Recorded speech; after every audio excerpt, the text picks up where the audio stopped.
Hello friends, मेरा नाम है सीए मिथुन जायसवाल। हम देख रहे हैं हमारा चैप्टर नंबर 5 डिमांड का, जिसका ऑलरेडी हमने 2 पार्ट बना दिया है और ये रहने वाला है हमारा तीसरा पार्ट। तो चलो शुरू करते हैं हमारा आज का ये वीडियो। तो हमारी नोट्स पे आ जाते हैं।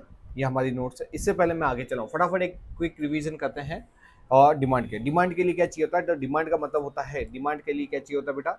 यहाँ पे होता है हमारा विलिंगनेस। क्या चाहिए होता है? विलिंगनेस। उसके साथ साथ क्या चाहिए होता है? विलिंगनेस के साथ एबिलिटी टू पे। और तीसरा क्या होता है? विशिश, डिजायर। क्या होगा? डिजायर। हमारे अंदर कोई भी चीज को खरीदने की डिजायर होनी चाहिए। क्या डिजायर से, क्या डिजायर, क्या विशेष से डिमांड में कन्वर्ट होता है? नहीं। उसके अलावा क्या चाहिए? हम उसको एबल टू पे होने चाहिए। अगर सपोज हमारे पास पैसे भी हैं तो हम उसको खर्चा करने के लिए भी तैयार होने चाहिए। विलिंगनेस टू पे भी होना चाहिए। उसके अलावा कौन सा होता है? उसके अलावा आता है हमारा प्राइस एंड पर्टिकुलर टाइम पे। ठीक है, जब जब सब फुलफिल होती है कंडीशन, तब वो हमारा किस में कन्वर्ट होता है? डिमांड में, कि हम ये चीज़ की डिमांड करेंगे। ठीक है।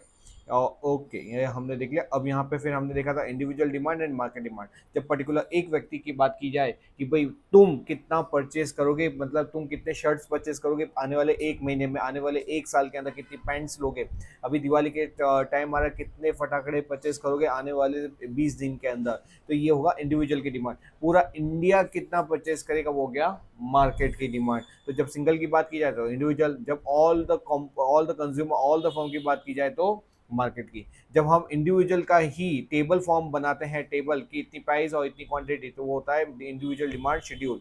जब हम उसको कव से बनाते हैं तो बन जाता है इंडिविजुअल डिमांड कव। जबकि हम जब पूरे मार्केट का बनाएंगे, मार्केट का, तो मार्केट का बनेगा तो मार्केट डिमांड शेड्यूल, और उसका कव बनाएंगे तो मार्केट डिमांड कव। ये इंडिविजुअल क्या होता है? ये कंपोनेंट होता है। किसका कंपोनेंट होता है? मार्केट का कंपोनेंट होता है। जबकि ये क्या होता है? कि इंडिविजुअल का सबका टोटल करो, मतलब इंडिविजुअल का सबका टोटल करो तो वो बनता है ये। इसका कर्व कैसा होता है? स्टीप होता है। इसका कर्व कैसा होता है? फ्लैट होता है। ये एक व्यक्ति की बात कर रहा है, इसलिए इसका कंसेप्ट कैसा है? नैरो। ये सभी व्यक्ति की बात कर रहे हैं, इसलिए इसका कंसेप्ट ब्रॉड है। फिर यहाँ पे ये क्या रिप्रेजेंट करता है? इंडिविजुअल को रिप्रेजेंट करता है कि वो कितनी क्वांटिटी डिमांड कर रहा है। यहाँ पे किसकी बात हो रही है? यहाँ पे ऑल द कंज्यूमर की बात हो रही है। फिर हमने ऊपर देख ही लिया था ये डिमांड शेड्यूल। डिमांड शेड्यूल में दो होते हैं, एक होता है इंडिविजुअल। जब खाली हम इंडिविजुअल का ही बनाते हैं, एक पर्टिकुलर एक व्यक्ति का, तो उसका प्राइस, उसकी क्वांटिटी कितनी डिमांड कर रहा है, तो वो इंडिविजुअल डिमांड शेड्यूल। जब क्या होता है? जब ये सारे इंडिविजुअल डिमांड को हम सम टोटल कर देते हैं तो क्या बन जाता है हमारा? मार्केट डिमांड बन जाता है। जैसे L plus M plus N, तो वो क्या हो गया? मार्केट का डिमांड। की सपोज मार्केट में तीन ही व्यक्ति है जो कंज्यूम करें उसके गुड्स को, consumer L, consumer N, consumer N. तो ये सब क्या हो गया? मार्केट का डिमांड शेड्यूल। फिर हमने कर्व देखा, जब हम इंडिविजुअल का कर्व बनाएंगे, जैसे हम यहाँ पे एक व्यक्ति का कर्व बनाते हैं तो वो होता है इंडिविजुअल डिमांड कर्व। जब बी का बनाएंगे तो बी का डिमांड कर्व। लेकिन जब दोनों को टोटल करेंगे, उसको बोलते हैं लेटरल समेशन। कौन सा समेशन? Lateral summation. तो वो क्या बन जाता है? Market demand curve. ओके। तो ये हमने ऊपर डिफरेंस में देखा था। इंडिविजुअल का डिमांड शेड्यूल क्या होता है? स्टीप होता है, और इसका क्या होता है? फ्लैटर होता है।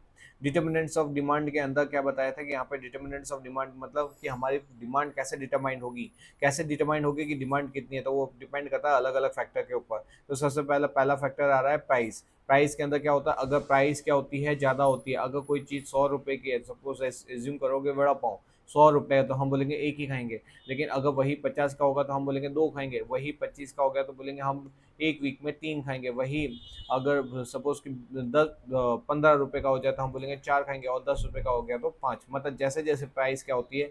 कम होती है, हमारी डिमांड क्या होती है? बढ़ती जाती है। उसका उल्टा, जैसे जैसे प्राइस बढ़ती जाती है हमारी डिमांड क्या होती है? कम होती जाती है। 5 से 4, 4 से 3, 3 से 2, 2 से 1। ठीक है। तो प्राइस और डिमांड के बीच में कैसा रिलेशनशिप है? Inverse relation. फिर हमने देखा था रिलेटेड गुड्स। रिलेटेड गुड्स में आते हैं दो, एक होता है सब्सटीट्यूट्स। सब्सटीट्यूट्स का मतलब क्या होता है? कि चाय और कॉफी जो क्या होता है? एक दूसरे को सब्सटीट्यूट करता है, आइदर दिस और दिस, तो वो होता है सब्सटीट्यूट्स।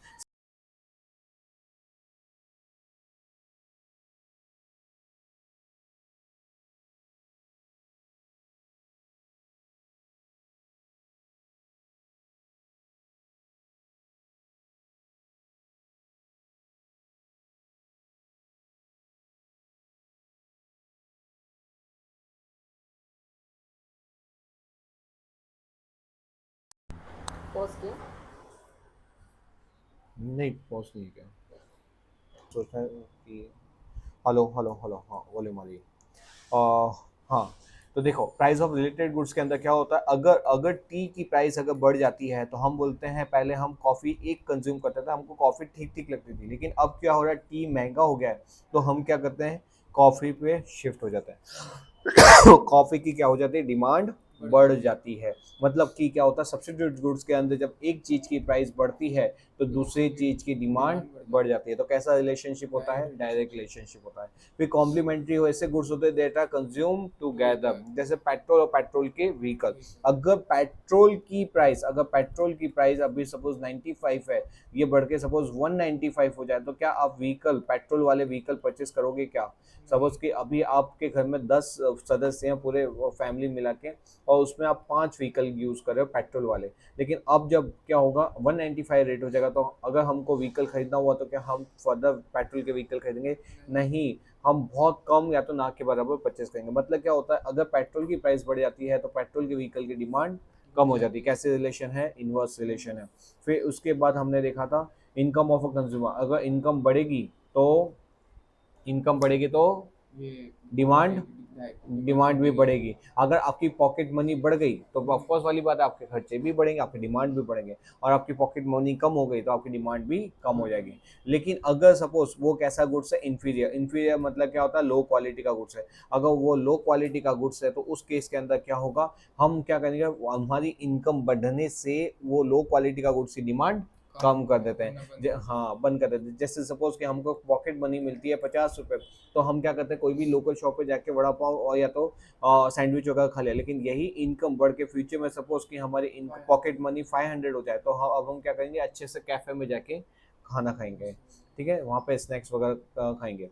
फिर नेक्स्ट आता है टेस्ट और प्रेफरेंस। अगर गुड्स हमारे टेस्ट और प्रेफरेंस के अकॉर्डिंग मिल रहा है तो डिमांड बढ़ेगी। लेकिन अगर टेस्ट प्रेफरेंस नहीं है, ओल्ड फैशनेबल गुड्स है, क्या खरीदोगे, क्या ओल्ड फैशनेबल कौन खरीदेगा, तो उसकी डिमांड क्या हो जाएगी, कम हो जाएगी। एक सिंपल, अभी लेटेस्ट जो स्मार्टफोन चलते हैं 5G वाले, वो मोबाइल को आप खरीदोगे, जो पुराने कीपैड मोबाइल चलते थे उसको खरीदोगे, ऑफकोर्स वाली बात, 5G वाले। तो अगर लेटेस्ट वाले ट्रेंड के हिसाब से हैं, ट्रेंड के हिसाब से, तो उसकी डिमांड बढ़ेगी। लेकिन अगर ओल्ड फोन है, कीबोर्ड वाले हैं, तो उसकी डिमांड घटेगी। फिर आता है एक्सपेक्टेशन। अगर फ्यूचर में प्राइस बढ़ने वाला है तो हम बोलेंगे फ्यूचर में प्राइस बढ़ने वाला, जाके अभी के अभी ले लो, तो अभी डिमांड क्या हो जाएगी, बढ़ जाएगी। तो डिमांड को कहाँ पे देखने का, करंट में। प्राइस को कहाँ पे देखने का, फ्यूचर में। प्राइस कौन सी आएगी, फ्यूचर, लेकिन डिमांड कौन सी आएगी, करंट। अगर अब फ्यूचर में प्राइस कम होने वाली है, जैसे दिवाली धमाका ऑफर आने वाला है 5 दिन बाद, तो क्या हम अभी खरीदेंगे क्या, नहीं, हम वेट करेंगे 5 दिन का। तो करंट में क्या करोगे आप, डिमांड नहीं करोगे, मतलब डिमांड क्या हो जाएगी, कम हो जाएगी। मतलब फ्यूचर में प्राइस कम होने वाली है तो अभी डिमांड कम हो जाती है, और फ्यूचर में प्राइस बढ़ने वाली है तो अभी जाके खरीदते हो तो अभी डिमांड बढ़ जाती है। साइज एंड कॉम्पोजिशन, जितनी ज़्यादा पॉपुलेशन उतनी ज़्यादा डिमांड, जितनी कम पॉपुलेशन उतनी डिमांड कम। फिर आता है डिस्ट्रीब्यूशन ऑफ इनकम। अगर इनकम हमारी इक्वल डिस्ट्रीब्यूशन हो रही है, इक्वल डिस्ट्रीब्यूटेड हो रही है तो डिमांड ज़्यादा, अनइक्वल डिस्ट्रीब्यूट हो रही है तो डिमांड कम।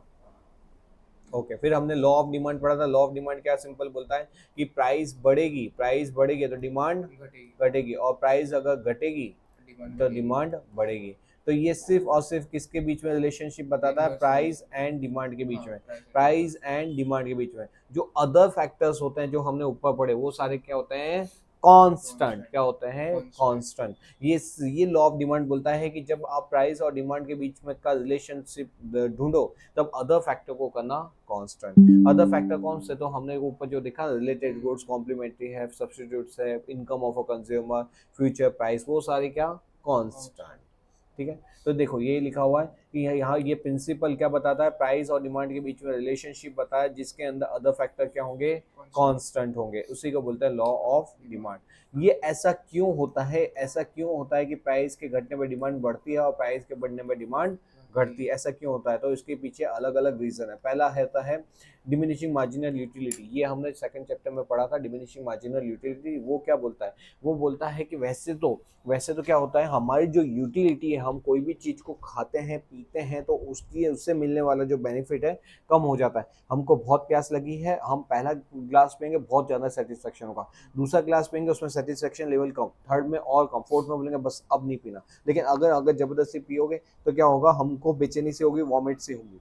तो इसका मतलब क्या होता है, जो मिलने वाली वाली यूटिलिटी है, जो सेटिस्फेक्शन है, वो क्या होता है, धीमे धीमे कम होता जाता है। इसलिए क्या करते हैं, कोई भी चीज़ को हम ज़्यादा नहीं खरीदते। लेकिन जो सप्लायर है वो यही देखता है कि अगर इनको ज़्यादा खरीदेंगे तो इनको यूटिलिटी कम मिलेगी, तो मैं क्या करता हूँ, एक काम करता हूँ, मैं इनको डिस्काउंट ऑफर देता हूँ। क्या ऑफर देता हूँ? डिस्काउंट। अगर आप 5 जीन्स खरीदोगे तो आपको 20% का डिस्काउंट मिलेगा, 7 जीन्स खरीदोगे तो 30% का डिस्काउंट मिलेगा, और सपोज एक जीन्स खरीदोगे तो 0%, सपोज 3 जीन्स खरीदोगे तो 10%। तो हम क्या करेंगे, हम ज़्यादा से ज़्यादा डिस्काउंट लेने की कोशिश करेंगे। उस सिचुएशन में भले हमको 1 या 3 ही जीन्स चाहिए, लेकिन यहाँ पे डिस्काउंट ज़्यादा है, इसलिए हम क्या करेंगे, 7 जीन्स खरीदते हैं। तो ये क्या होता है कि वैसे तो क्या होता है, law of diminishing marginal utility के कारण हम नहीं खरीदते, लेकिन क्योंकि हमको ज़्यादा ऑफर मिल रहा है, मतलब प्राइस अगर कम होती है तो हम डिमांड बढ़ा देते हैं, समझे।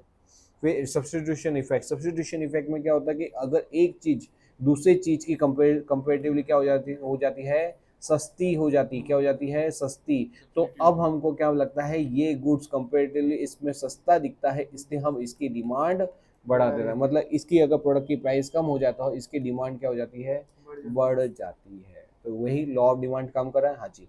Income effect. इनकम इफेक्ट में भी वही हो रहा है कि पहले 4 चॉकलेट कितने की आती थी, 10 रुपए के। 4 चॉकलेट 10 रुपए की आती थी, तो टोटल कॉस्टिंग कितना था, 40। अब ये जो 10 रुपए का भाव उसने कम करके कितना कर दिया, 8 रुपए। अब ये कितने में आएगी, 32 रुपए में आएगी। तो हमारे पास कितने रुपए बचेंगे, 8 रुपए बचेंगे। अब money save is money earn, मतलब जो पैसा आपका बचा है वही तो आपने अर्न किया है, मतलब ये आपकी इनकम बढ़ गई। हाँ, इनकम बढ़ गई 8 रुपए से, क्योंकि हमारी सेविंग बढ़ गई। तो अब मैं बोलूंगा कि नहीं नहीं, अब मैं 4 रुपए की डिमांड नहीं करूंगा, अब मैं कितने की, 5 रुपए की करूंगा, क्योंकि ये 8 रुपए जो बचे ना उसमें मैं एक और चॉकलेट ले सकता हूँ। तो अब मैं कितनी डिमांड करूंगा, 5 की। ठीक है। Additional customer. एडिशनल कस्टमर में हमने क्या देखा था कि जब क्या होता है कि जब प्राइस बहुत महंगा है, एक जींस की प्राइस 1500 रुपये है, तो जो 1200 में अफोर्ड कर सकते हैं वो बोलेंगे रुक जाओ, अभी हम नहीं खरीदेंगे। लेकिन जैसे ही इसका प्राइस क्या आएगा, 1200 होगा, न्यू कस्टमर दौड़ते दौड़ते आ जाएंगे कि अब ये मेरे बजट में है, तो इसको मैं खरीदूंगा। समझे। तो ये यही होता है कि जब प्राइस कम होती है तो एडिशनल कस्टमर दौड़ के आता है।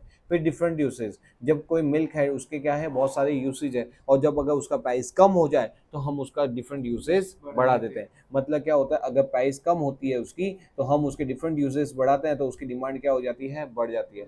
अगर वही दूध का प्राइस अभी 34 रुपये गोल्ड का रेट है, अगर वही बढ़ के अगर 40 रुपये हो जाए, तो हम जो डिफरेंट यूसेज के कंजम्पशन है उसको क्या कर देंगे, कम कर देंगे। तो जैसे ही अगर उसकी प्राइस क्या हो गई, 34 से 40 मतलब बढ़ गई, तो हम उसकी डिमांड कम कर देंगे। ठीक है।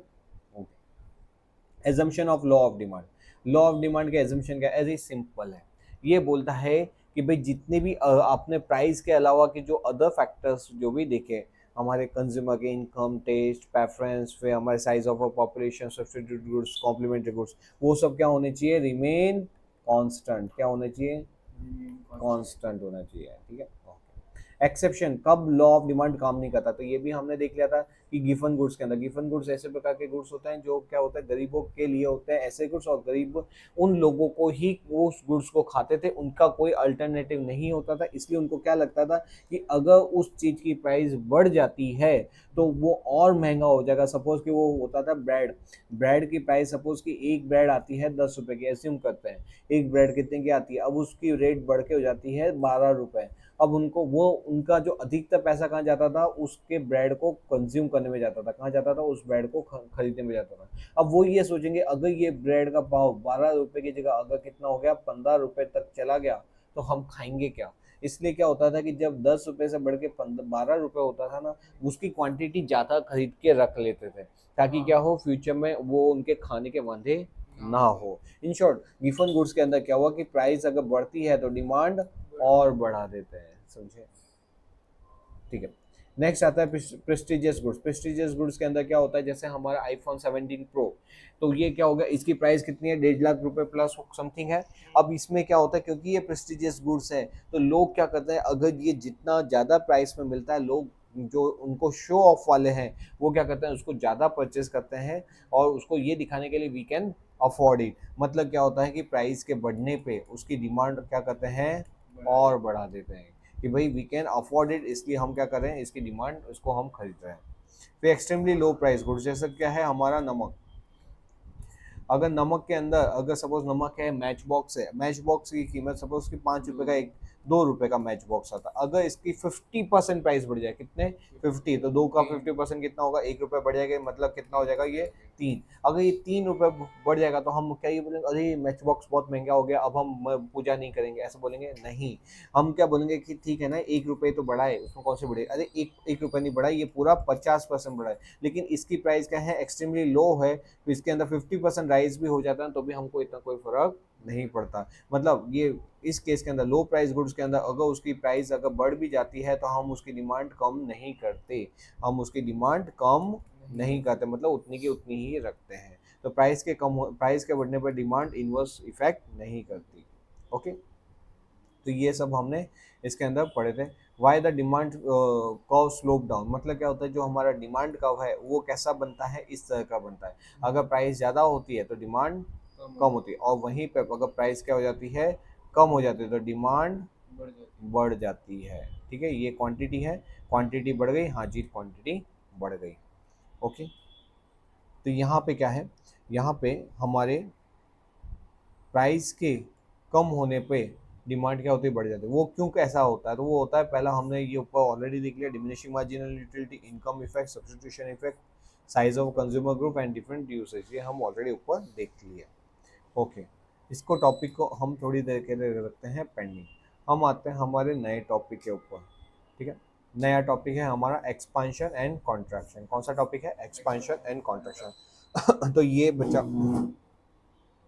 ये था हमारा क्विक रिवीजन, जिसके अंदर डिटेल हमने 1 और 2 वीडियो बनाए हुए, आप जाके उसको भी चेकआउट कर सकते हो 1 और 2 के लिए, और आप ये शॉर्ट रिवीजन के लिए ये इतना पार्ट हमने था। अब हम चलते हैं हमारे आगे के पार्ट के ऊपर। तो अब हम देख रहे हैं एक्सपांशन एंड कॉन्ट्रैक्शन। क्या आ रहा है ये expansion and contraction. Expansion contraction क्या होता है बेटा, जब है ना एक्सपांशन और कॉन्ट्रैक्शन की बात की जाए ना, मतलब क्या होता है कि प्राइस के बढ़ने से, बताओ डिमांड क्या होगी, घटेगी, और प्राइस के घटने से डिमांड बढ़ेगी। इसी को बोलते हैं एक्सपांशन कॉन्ट्रैक्शन। मतलब क्या होता है, अगर प्राइस ज़्यादा, अगर प्राइस क्या होगी, ज़्यादा होगी, तो डिमांड क्या होगी, कम होगी। यहाँ पे हमारी प्राइस आती है, ये हमारा वाई एक्सिस है, यहाँ पे हमारा एक्स एक्सिस है, यहाँ पे हमारी क्वांटिटी आती है। अगर क्वांटिटी यहाँ पे क्या होगी, 1 होगी, अगर प्राइस कितनी है, सपोज 10 है, अगर यही प्राइस घट के अगर कितनी हो जाती है, यही प्राइस अगर घट के 2 रुपये हो जाती है, तो डिमांड कितनी हो जाती है, मे बी एज्यूम करते हैं 8 रुपये हो जाती है। मतलब क्या होती है, अगर प्राइस क्या होती है, कम होती है, तो डिमांड क्या होती है, ज़्यादा होती है, और प्राइस अगर ज़्यादा हो जाती है तो डिमांड क्या हो जाती है, कम हो जाती है। मे बी प्राइस अगर 5 रुपये हो जाए, तो यहाँ पे डिमांड, यहाँ पे प्राइस कितनी 5 रुपये हो जाए, तो मे बी डिमांड सपोज यहाँ पे हम ले लेते हैं 4 ले लेते हैं। चलो ओके, तो इन शॉर्ट ये हमने क्या देखा कि प्राइस के बढ़ने से, प्राइस के बढ़ने से डिमांड कम होती है, और प्राइस के घटने से डिमांड बढ़ जाती है। इसी को बोलते हैं एक्सपांशन कॉन्ट्रैक्शन। मतलब सपोज एज्यूम करो, आप अभी प्रेजेंट प्राइस कितनी है, 5 रुपये, कितनी है, 5 रुपये, और उस 5 पे आप कितना कंज्यूम कर रहे हो, 4 क्वांटिटी परचेज कर रहे हो। अब ये बताओ कि इसकी प्राइस अगर बढ़ के कितनी हो जाती है, कितनी हो जाती है, 10 हो जाती है, तो आप कितनी क्वांटिटी परचेज करोगे, 1 क्वांटिटी परचेज करो। बताओ डिमांड बढ़ी कि घटी, घटी। यहाँ से 4 से घट के कितना हो गया, 1 हो गया। इसको बोलते हैं कॉन्ट्रैक्शन। क्या बोलते हैं, कॉन्ट्रैक्शन। कॉन्ट्रैक्शन का मतलब डिमांड का घटना। डिमांड कब घटेगी, अगर प्राइस बढ़ जाएगी। दूसरा केस लेते हैं, अभी प्राइस कितनी है, 5 रुपये, because of some reason government के इंसेंटिव सब्सिडी के कारण रॉ मटेरियल सस्ते हो गए, उसके कारण क्या हो गया, प्रोड्यूसर ने अपने गुड्स को कर दिया सस्ता, और कितना में सेल आउट कर रहा है, 5 की जगह 2 में। तो हम पहले कितनी क्वांटिटी खरीदते थे, 4, अब हम कितनी क्वांटिटी खरीदेंगे, 8। मतलब अगर प्राइस घटी तो डिमांड क्या हो गई, बढ़ी। इसको बोलते हैं हम एक्सपांशन। क्या बोलते हैं, एक्सपांशन। मतलब अगर प्राइस के बढ़ने से डिमांड अगर क्या होती है, कम होती है, तो उसको बोलते हैं कॉन्ट्रैक्शन। प्राइस के घटने से डिमांड क्या होती है, बढ़ जाती है, तो उसको बोलते हैं एक्सपांशन। मोस्ट इंपॉर्टेंट लाइन क्या है, मोस्ट इंपॉर्टेंट लाइन है हमारा ये जो डिमांड का, ये जो डिमांड का कर्व है, डिमांड का कर्व है, ये वैसा का वैसा रहता है। मतलब क्या होता है, इसी कर्व के ऊपर, ये इसी कर्व के ऊपर यहाँ पे 5 रुपए की प्राइस पे 4 रुपए की डिमांड होती है, प्राइस बढ़ जाती है 10 रुपए की हो जाती है तो डिमांड 1 की हो जाती है, और प्राइस अगर घट जाती है 2 रुपए की तो डिमांड हो जाती है 8 की। तो on the same demand curve ये क्या होता है, मेरी डिमांड आती है। अगर डिमांड कम हो तो और बढ़ जाए तो वेरी गुड। तो देखो यहाँ पे क्या होता है कि अगर 5 रुपए की पैसे प्रेजेंट कितनी है 3 रुपए, वहां पे डिमांड कितना है 3। अगर प्राइस क्या हो जाती है 5 तो डिमांड कितनी हो जाएगी 1 हो जाएगी, तो इसको क्या बोलेंगे कॉन्ट्रैक्शन। 3 से अगर घट के अगर सपोज 1 हो गई तो डिमांड 5 की, इसको बोलेंगे एक्सपेंशन। ठीक है, तो यहाँ पे क्या होता है, यहाँ पे व्हेन द डिमांड देखो जब प्राइस क्या होती है डिक्रीज इन द प्राइस तो डिमांड क्या हो जाएगी इंक्रीज, तो उसको क्या बोलेंगे एक्सपेंशन। जब प्राइस क्या हो जाती है इंक्रीज हो जाती है तो डिमांड क्या होगी उसको क्या बोलेंगे कॉन्ट्रैक्शन। ओके, यहाँ पे इन शॉर्ट एक्सपेंशन और कॉन्ट्रैक्शन में क्या होता है, प्राइस के चेंज होने से डिमांड बढ़ जाती है या तो घट जाती है। नेक्स्ट आ रहा है हमारा इंक्रीज और डिक्रीज। क्या आ रहा है इंक्रीज और डिक्रीज। बेटा देख अभी रेनकोट का सीजन है, बारिश हो रही है, हाँ जी बारिश हो रही है, ठीक है। एज्यूम करो कि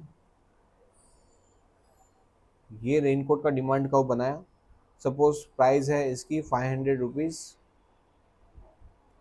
या तो अम्ब्रेला ले लेते हैं 500 रुपीज़, 500 का अम्ब्रेला ज़्यादा हो गया, चलो 200 का कर देते हैं, 200 रुपये का अम्ब्रेला, और मार्केट में इसकी डिमांड है 200 रुपये पे 10 क्वांटिटी हम सेल आउट करते हैं। अब यही चीज़ क्या हो गई, अब सपोज कि बारिश चली जाती है और कड़कती वाली धूप आ जाती है, तो क्या अब ये 200 रुपये में लोग क्या खरीदेंगे क्या अम्ब्रेला, नहीं खरीदेंगे, तो क्या करेंगे बंद कर देंगे। तो अगर प्राइस कम भी कर दी जाए तो भी लोग खरीदेंगे क्या, नहीं खरीदेंगे। मतलब क्या होता है कि यहाँ पे क्योंकि ये सीजनल बिजनेस है तो यहाँ पे जब धूप चली जाएगी तो लोग क्या करेंगे इसको परचेस करना बंद कर देंगे, क्योंकि धूप है तो थोड़ा बहुत वो कुछ लोग अम्ब्रेला लेके चलते हैं। तो वहाँ पे क्या होगा कि यही 200 रुपये में यहाँ पे इसकी डिमांड कितनी हो जाएगी, एज्यूम करते हैं कि 3 हो जाएगी, कितनी हो जाएगी 3 हो जाएगी। क्या प्रोड्यूसर ने अपनी प्राइस को बढ़ाया क्या, क्या प्रोड्यूसर ने अपनी प्राइस को घटाया क्या, नहीं। फिर भी उसकी डिमांड बताओ बढ़ी की घटी, घटी, बढ़ी की घटी, घटी। तो जब क्या होता है, जब प्राइस के कारण डिमांड घट नहीं रही है, अदर फैक्टर के कारण क्या हो रही है डिमांड घट रही है, तो उसको क्या बोलेंगे डिक्रीज। क्या बोलेंगे डिक्रीज इन डिमांड। ठीक है, एक दूसरा एग्जांपल लेते हैं, आइसक्रीम का एग्जांपल लो। आइसक्रीम का प्राइस 20 रुपीज़ है, उसके ऊपर सपोज अभी ठंडी आने वाली है, या तो अभी थोड़ा सा मौसम ख़राब चल रहा है, या तो अभी ठंडी आने वाली है, तो हम सपोज जनवरी में बैठे हुए हैं, और जनवरी में लोग बहुत कम प्रीफर करते हैं आइसक्रीम को खाना। सपोज कि 20 रुपये की प्राइस है और आइसक्रीम कंज्यूम हो रही है, यहाँ पे हम 10 रुपये 10 क्वांटिटी ले लेते हैं पूरे महीने में, हम पूरे महीने में 10 क्वांटिटी खाते हैं। अब ये बताओ जनवरी के बाद जब अगर मार्च का महीना आएगा या तो अप्रैल का महीना आएगा, क्या सेम क्वांटिटी हम खरीदेंगे क्या, तो ज़्यादा खरीदेंगे हम, मे बी इसकी जगह 30 क्वांटिटी खरीदेंगे। कितनी क्वांटिटी खरीदेंगे 30। मतलब यहाँ पे क्या प्राइस वही का वही, लेकिन अब डिमांड क्या हो गई इंक्रीज हो गई, कितना हो गया 30। इसको क्या बोलेंगे increase in demand. Very good. तो यहाँ पे क्या प्राइस के बढ़ने या घटने से डिमांड बढ़ी या घटी है क्या, नहीं। कि क्यों बढ़ी है, बिकॉज ऑफ अदर फैक्टर। कौन से फैक्टर, अदर फैक्टर। जैसे मैं बोलूँ कि क्या होता है कोई चीज़ का जैसे अभी नवरात्रि आती है तो उसमें फूलों का क्या होता है सेल बढ़ जाता है, पूजा वाले वो जो सामान है उनका सेल बढ़ जाता है, या तो जब हाँ गणेश चतुर्थी आती है। फिर जैसे है ना सोलर वाले प्रोडक्ट हैं, solar EV vehicle, EV vehicle के अंदर सपोज उसकी प्राइस है 1.5 लाख, सपोज कि एक व्हीकल आता है 1,40,000 का, ठीक है 1,40,000। उस पर नॉर्मल इंसान क्या करता है 10 लोग मिलके 5 की डिमांड कर रहे हैं, 5 व्हीकल पूरे महीने में खरीदते हैं। लेकिन यहीं पे गवर्नमेंट बोलते कि अब मैं हम जो भी व्हीकल खरीदेगा उसको हम क्या देंगे सब्सिडी देंगे, उसको अलग से हम 20,000 रुपये उसको कैशबैक देंगे। कौन देंगे, गवर्नमेंट देगी, गवर्नमेंट की तरफ से सब्सिडी आएगी। प्रोड्यूसर ने तो अपने प्राइस कितना रखा हुआ है, या तो स्टूडेंट्स को स्पेशल हम सब्सिडी देंगे। अब प्रोड्यूसर तो कितने में सेल करा है 40,000 में, लेकिन स्टूडेंट को वो इंसेंटिव मिलेगा गवर्नमेंट की तरफ से, तो वो क्या करेंगे अपना जो कंजम्पशन है उसको क्या करेंगे बढ़ा देंगे, तो इसको क्या बोलेंगे इंक्रीज इन डिमांड। समझ गए? तो इंक्रीज इन डिमांड में क्या प्राइस चेंज होती है क्या? नहीं, देखो प्राइस है ना, प्राइस वही की वही होती है, लेकिन ये 3 रुपए से ये 3 रुपए पे 3 रुपए की डिमांड थी, वही डिमांड क्या हो गई एक हो गए, तो उसको क्या बोलेंगे? और वही प्राइस पे डिमांड कितनी हो गई तो उसको क्या बोलेंगे? समझ गए? तो एक्सपांशन और कॉन्ट्रैक्शन के अंदर किसके कारण डिमांड चेंज होती है? अदर फैक्टर्स, एक्सपांशन कॉन्ट्रैक्शन के कारण एक्सपेंशन। अरे हाँ किसके हाँ, कारण? उसमें प्राइस के कारण प्राइस में चेंज होने से, प्राइस अगर बढ़ती है तो यहाँ पे डिमांड घट जाएगी, प्राइस अगर घटती है तो डिमांड बढ़ जाएगी। बढ़ जाती है, तो उसका कहो एक ही ये ऐसा ही बनेगा, या तो इसको बोलेंगे, इसको क्या बोलेंगे डिमांड घटी डिमांड घटी, कॉन्ट्रैक्शन, और नीचे में इसको क्या बोलेंगे एक्सपेंशन। एक्सपांशन, क्योंकि यहाँ पे डिमांड बढ़ गई, यहाँ पे क्वांटिटी क्वांटिटी डिमांडेड, ये हमारी क्वांटिटी डिमांडेड यहाँ पे घटती है और यहाँ पे बढ़ती है। इंक्रीज और डिक्रीज के अंदर क्या होगा? इंक्रीज का मतलब होता है कर्व का शिफ्ट होना, कौन सी तरफ कर्व जाता है, राइट तरफ की लेफ्ट तरफ? राइट तरफ जाता है, नहीं राइट तरफ जाता है ना, यही सेम प्राइस पे पहले इतनी डिमांड थी, अब यही सेम प्राइस पे इतनी डिमांड हो गई, तो कर्व किस तरफ शिफ्ट किया? राइट, राइट तरफ किया। इंक्रीज। ठीक है, increase in demand. Decrease in demand में किस तरफ शिफ्ट करेगा?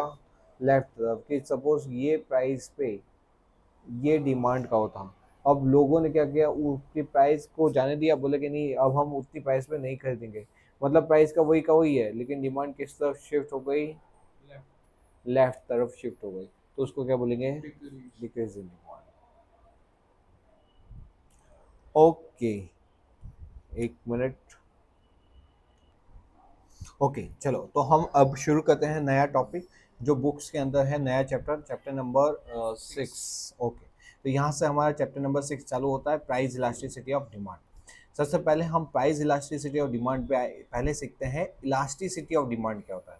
ये इलास्टिसिटी ऑफ डिमांड क्या होता है? इलास्टिसिटी ऑफ डिमांड बताता है रिलेशनशिप बिटवीन क्या है प्राइस एंड डिमांड के बीच में रिलेशनशिप। सर ये तो कहीं सुना सुना सा लगता है। हाँ, ये हमने पढ़ा था लॉ ऑफ डिमांड में। क्या पढ़ा था? Law of demand. Law of demand क्या बताता है? लॉ ऑफ डिमांड बोलता है कि भाई प्राइस के बढ़ने से डिमांड क्या होती है? घटती है, और प्राइस के घटने से डिमांड क्या होती है? बढ़ती है। तो इसमें कैसा रिलेशनशिप है? इनवर्स रिलेशनशिप है। ठीक है, इनवर्स रिलेशनशिप है। और ये जो इनवर्स रिलेशनशिप है,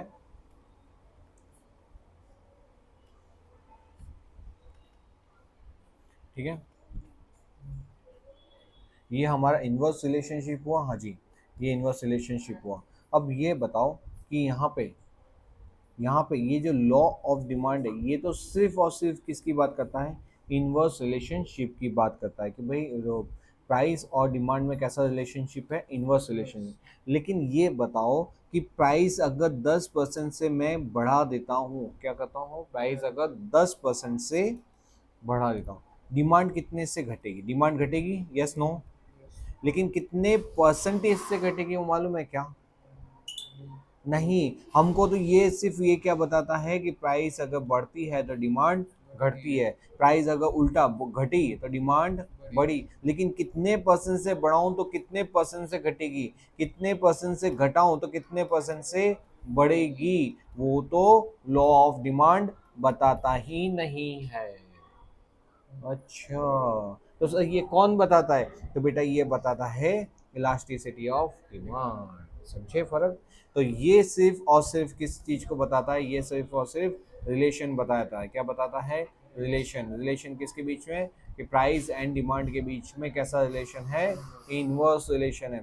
लेकिन ये तो बता कि अगर कितने परसेंट से प्राइस को बढ़ाऊं तो कितने परसेंट से डिमांड घटेगी, या तो उल्टा कितने परसेंट से प्राइस को घटाऊं तो कितने परसेंट से डिमांड बढ़ेगी। ये तो बता। बोलता है इल्ले।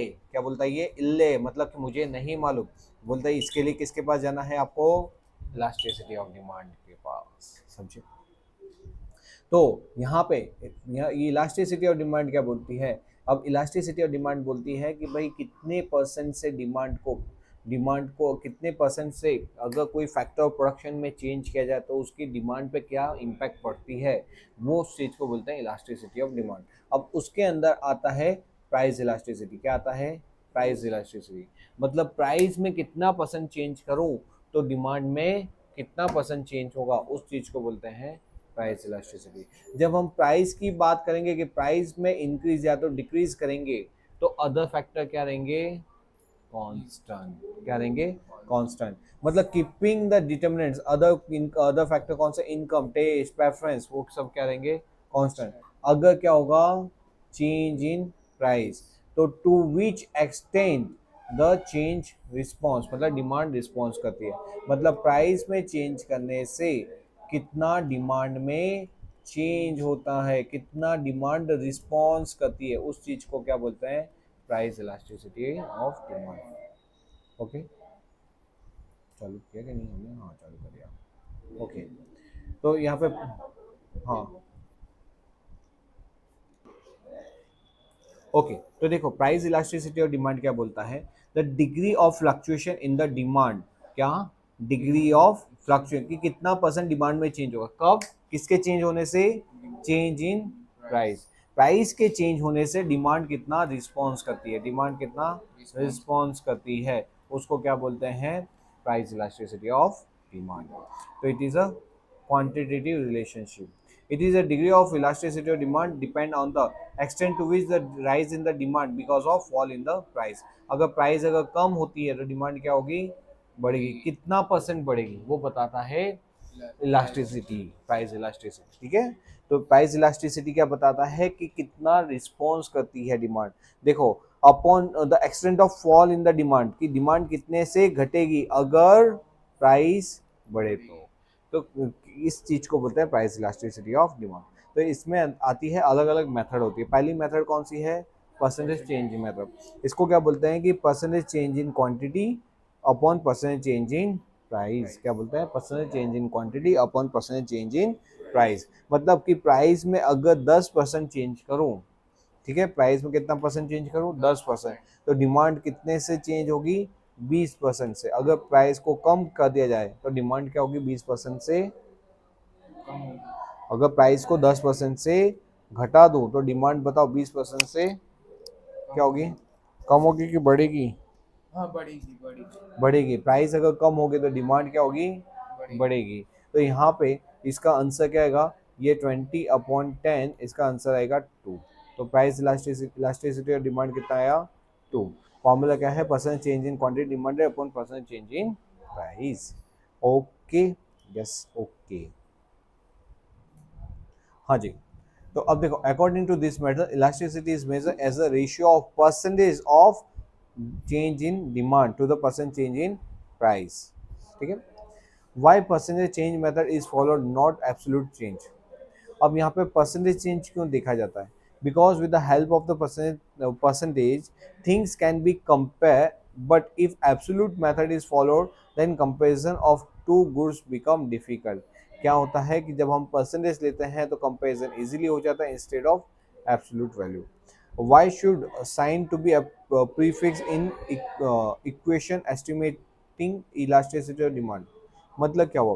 Because between price and demand there is a inverse relationship. मतलब क्या हुआ? देख, अगर प्राइस को 10% से कम करूं, क्या करूं? कम।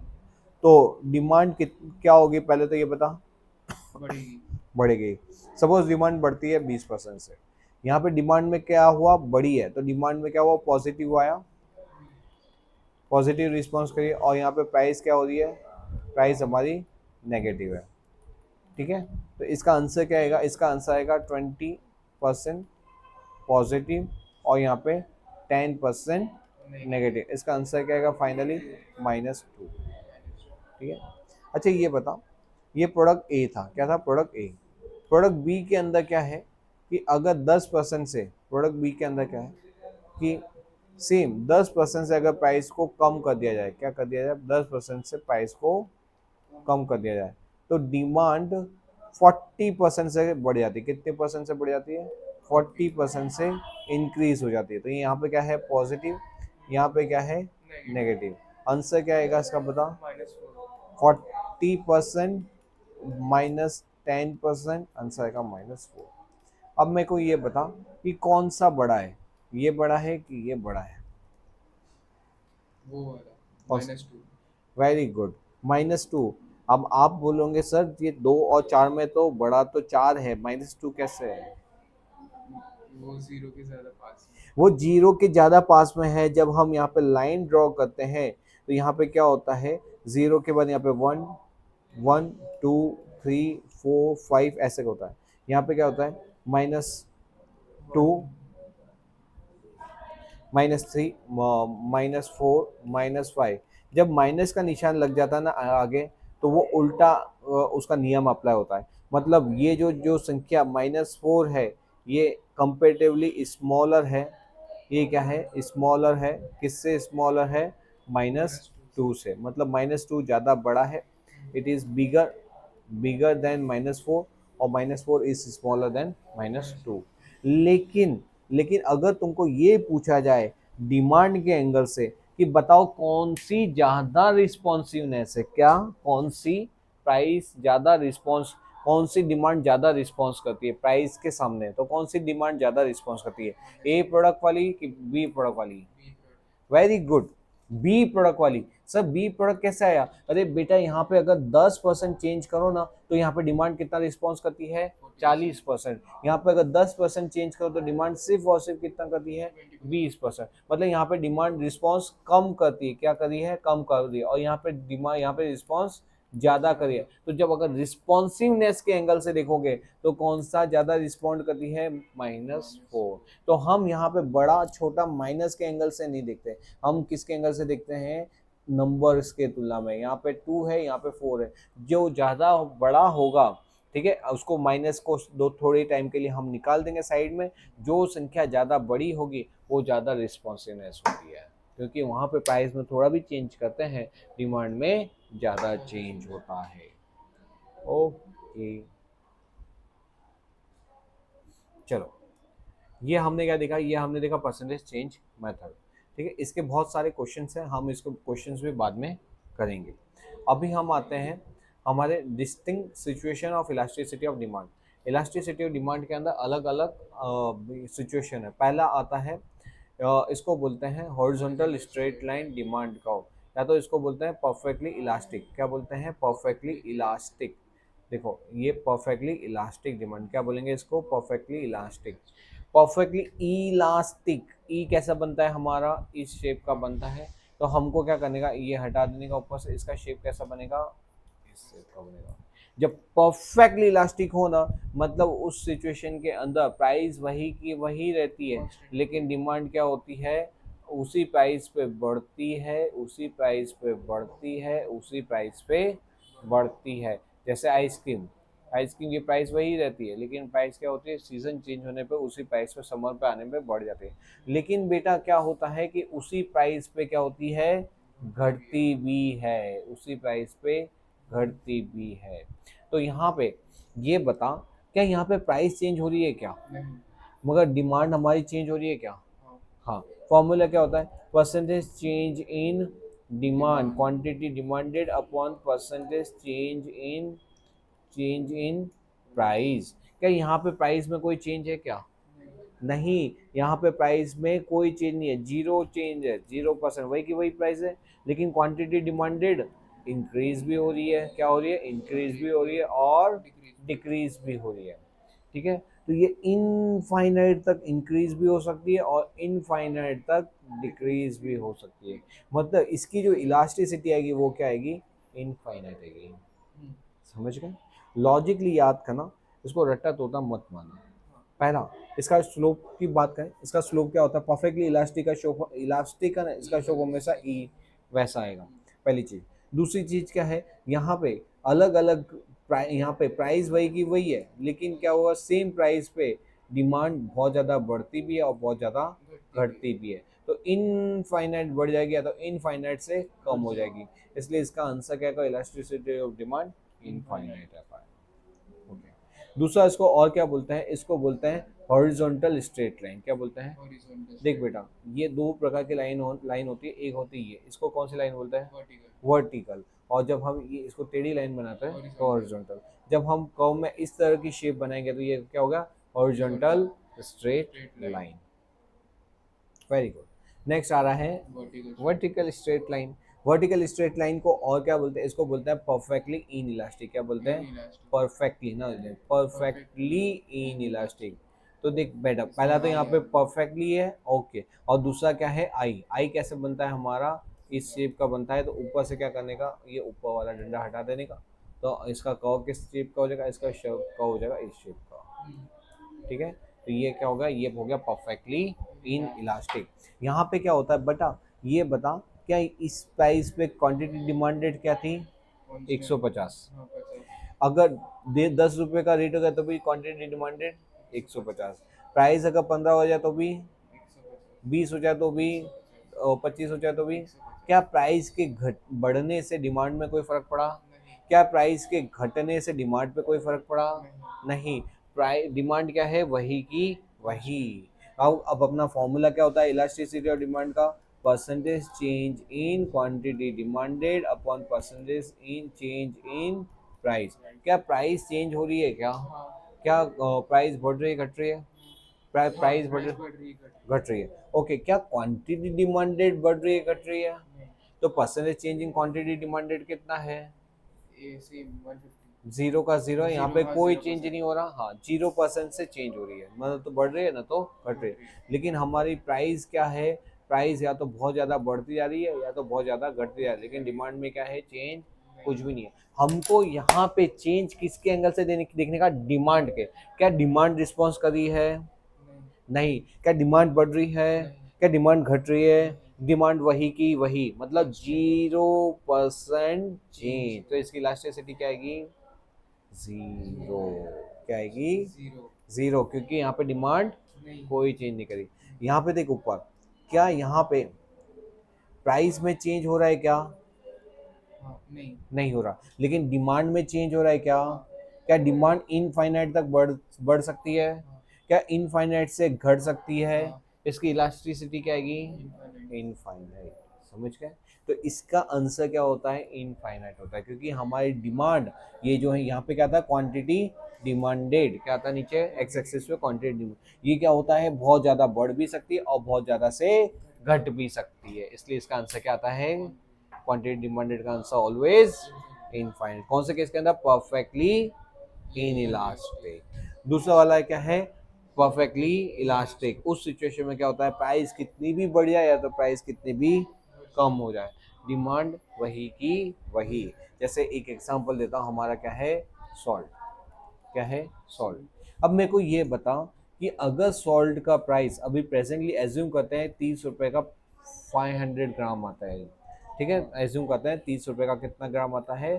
500 ग्राम आता है। ठीक है, हाँ जी।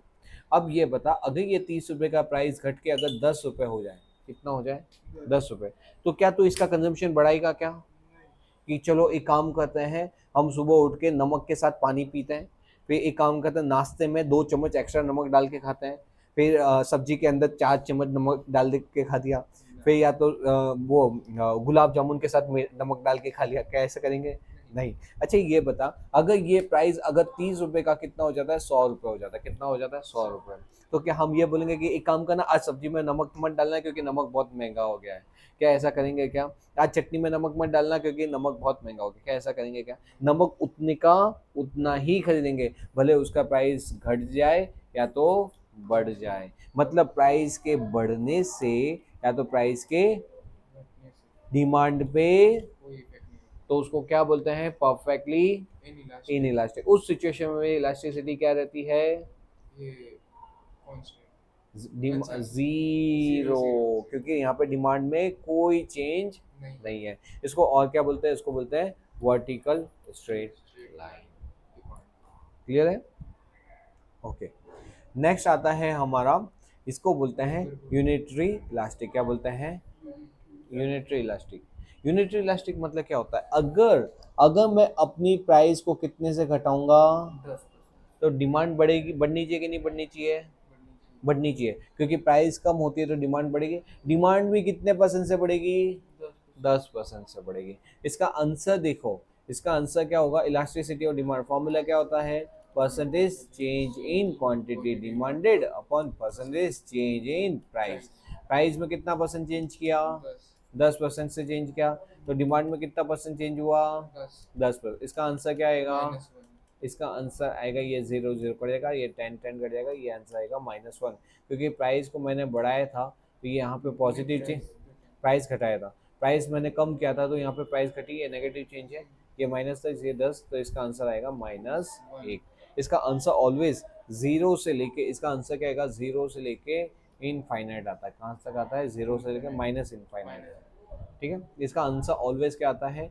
0 से लेके माइनस इनफाइनाइट तक आता है। ये कभी भी पॉजिटिव में नहीं आ सकता, क्योंकि यहाँ पे हमारा जो डिमांड का बनता है वो कैसा बनता है?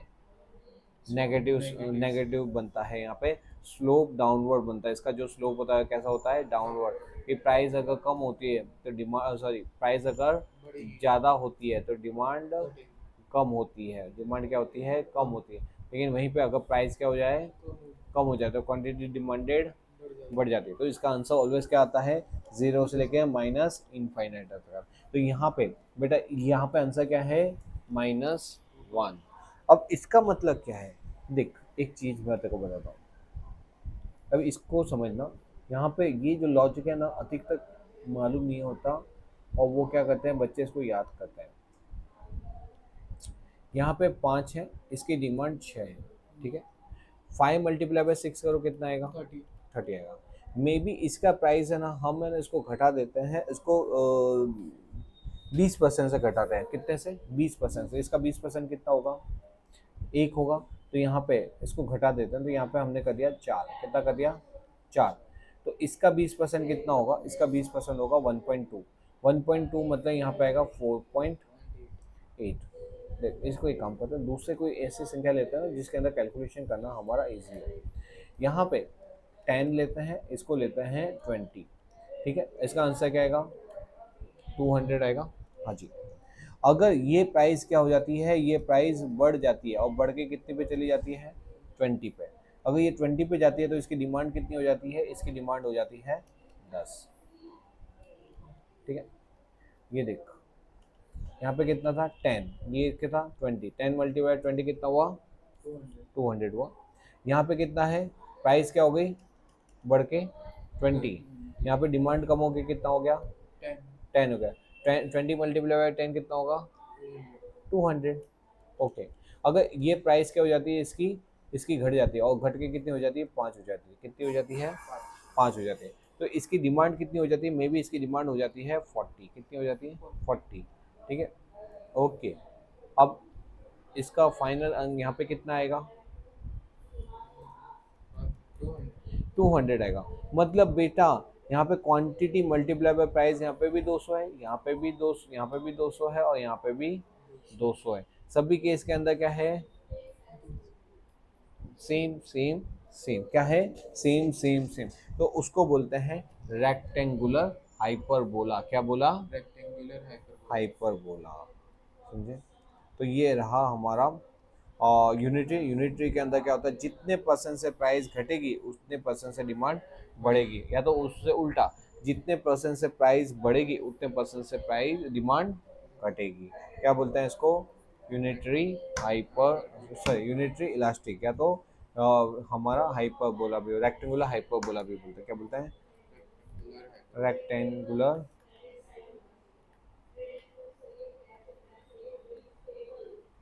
हाइपरबोला। ओके। तो बस आपके कोर्स के अंदर ये आपके अंदर 3 दे रखा है, बाकी एक्चुअल में तो ये 5 होती है। रिलेटिवली इन इलास्टिक भी होती है, रिलेटिवली इलास्टिक भी होती है, मगर आप में यहाँ पे, हाँ, लेकिन आपके अंदर सीए के अंदर 5 आता है, लेकिन आपके अंदर यहाँ पे 3 ही है। तो हम क्या बेटा अब यहाँ तक ही रखते हैं। तो आज का जो लेक्चर है